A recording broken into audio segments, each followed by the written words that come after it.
I still don't know what the fuck Charlie thinks he did for Daniel, because up to that point he was just a dick. He gave Natasha his number, but that's about it.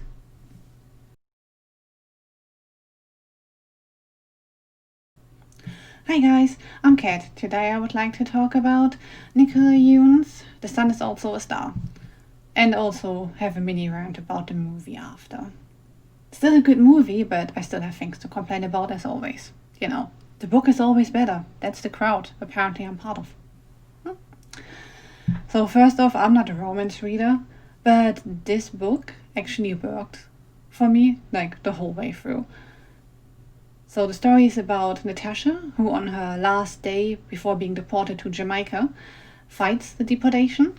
She goes to the immigration office, then to a lawyer, and that kind of stuff. On the other side, you have Daniel, who is on his way to an interview for college admission, or like a recommendation for college admission, which he doesn't give a damn about. His parents want him to become a doctor after his older brother gets, well, not kicked out, but suspended from Harvard. So now it's all on Daniel, and he really doesn't want to be a doctor. Go figure, he wants to be a poet. On that day, Daniel spots Natasha on Times Square and is instantly smitten. He follows her for a bit into a record store and then saves her life by pulling her away from a zebra crossing that was being ignored. I think in the movie it's a BMW driver, so who is surprised? After saving Natasha's life, they spend the whole day together, more or less, trying to reproduce a scientific experiment about falling in love, because Natasha almost instantly says, I don't believe in this stuff, it's nonsense, it's all just chemistry going off in your brain. And Daniel, true poet, wants to fight her on this. Well, not fight, but he wants to prove her wrong. So they go through like a short version of the scientific experiment with like asking questions that would be way too personal, possibly for a first date. And it ends with a minute of staring into each other's eyes, which if you've ever tried it with a stranger, it's damn uncomfortable. But they pull it off. So in the book you get two POVs, mostly from Natasha and Daniel, obviously. And then from Natasha you can always see that she's more on the scientific side of things. She likes observable facts that lead to conclusions and stuff like that. And Daniel is more the poet, and he starts a lot of his chapters off with like cute jokes, like, oh, teenage boy fails miserably at this or that. And he has several chapters like that, and it's just dorky and cute.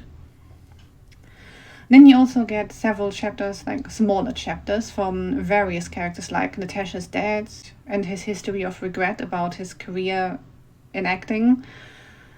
A random waitress in a Korean restaurant Natasha and Daniel go to, the security guard at the very beginning who keeps Natasha up long enough for her to miss her first appointment and then go see somebody else, who sends her to the lawyer that would maybe prevent her deportation. Spoiler, they don't in the end, and she leaves for Jamaica with her family, but yeah. And also bits with just information about the origin of the Jamaican word Erie, and the tidbit of information that Korea holds a monopoly on wigs, apparently. Things you didn't know. I think the book portrays their relationship quite well, and it's quite charming to watch, to read, whichever. For instance, at one point they make it to a karaoke bar. Apparently Natasha is the worst singer ever, so I can actually identify to some degree, even though she's so much younger and lives in a completely different world, but whatever. Sucking at karaoke, we can bond over that. And they make out, and eventually she's like, oh yeah, observable fact, he should never wear pants. It's like, yeah, maybe he should be wearing pants in public at least, but it's cute that you noticed. They have quite a few of those cute moments where just like, aww. Although I have to say, as a non-romance reader, really, I could have done with fewer moments where they make out and it's like, oh, the world stands still. It's like, yeah, okay, you're attracted to each other, I got it. You like each other, it's okay. I don't need to read it in such an exaggerated manner, but okay, cool. Other characters. Oh my god, I mean, I quite like Natasha and Daniel. They were really cute and dorky in Daniel's case and fun to read, but then, oh my god, Daniel's brother is... Have you ever met a character where you just go, wow, I really want to punch this person? And Charlie is definitely that one. And at some point, he's like, oh, I'm going to do this one thing for Daniel. And what exactly did he do? Because up to that point, he didn't do anything for his brother. He later on gives Natasha Daniel's number, but that's literally the only good thing he does the whole book. Beyond that, he's just a dick. And actually, I think Natasha's so-called best friend isn't that much better, because, I mean, she's off somewhere to look at the college. So far, so good. I mean, it's a busy day, I get that.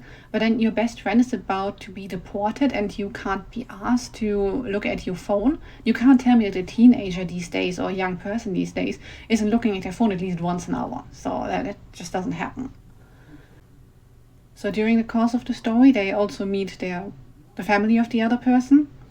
And that's a bit to unpack. So Daniel is of Korean descent, but born and grew up in America, and Natasha's parents are from Jamaica. She was born in Jamaica still. I think it's different between movie and book, actually.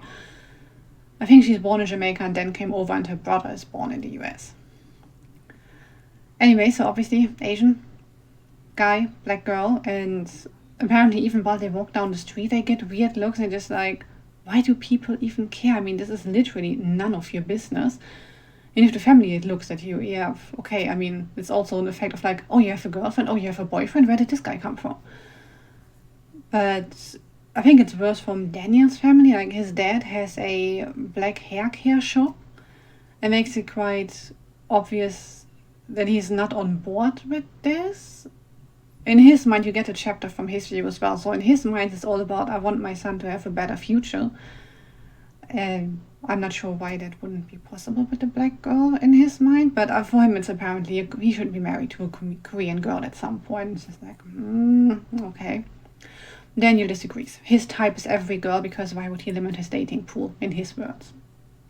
One of the reasons I find him such an adorable teenager. And they do address the racism they are being faced with along the way, and I think it's done in quite a nice manner as well, because Natasha seems to be pretty chill about it. It's like, yeah, okay, your family was just the worst just now, and he's like, yeah. There's also a penis joke involved, so thanks, Charlie, we really needed that. Yeah, I think from Natasha's side of the family, it's more a case of like, who the fuck is this guy? We've never heard of him before. Why is he here today? We're packing. Go away. So I kind of get that part, at least. Yeah, overall, I really enjoyed this book. Breezed through it, and it was cute throughout.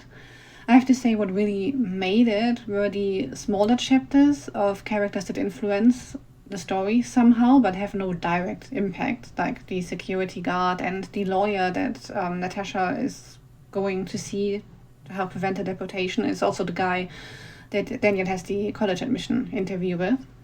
Sorry, college recommendation, not admission. Yeah, those chapters were really...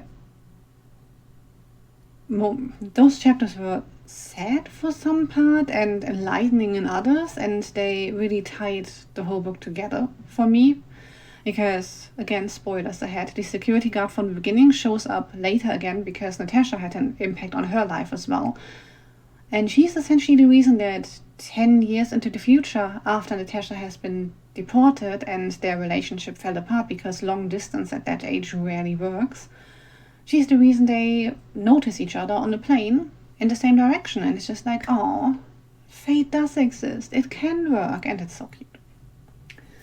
Also, those side chapters, some of the saddest bits, really. I mean, you would think that Natasha being deported and this whole thing falling apart would be the saddest, but there are worse bits in there that really make you go, oh, why?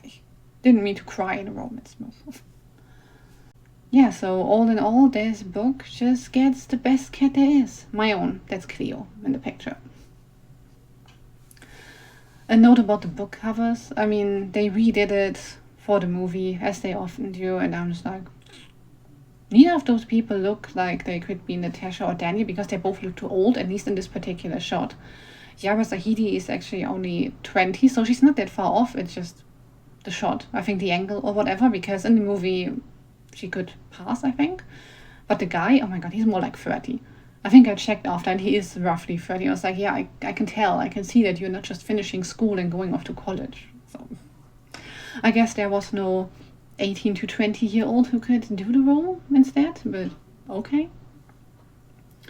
And overall, in the movie, obviously, because you couldn't really make it work with like this many POV characters, with like Irene, the security guard, her dad and whatnot. There would be too many POVs for a movie. So you just see Natasha and Daniel essentially.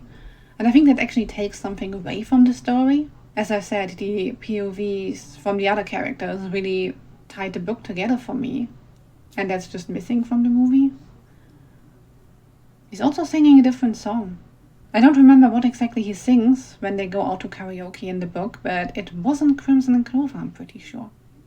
I might be misremembering. If I didn't note it down, it just vanishes. Anyway, I can fully recommend both the movie and the book. Maybe you want to watch the movie first? And then find out all of the other bits that had an influence on this particular day and their life. So, thank you guys for watching. I'll be back next week with a different review. Bye!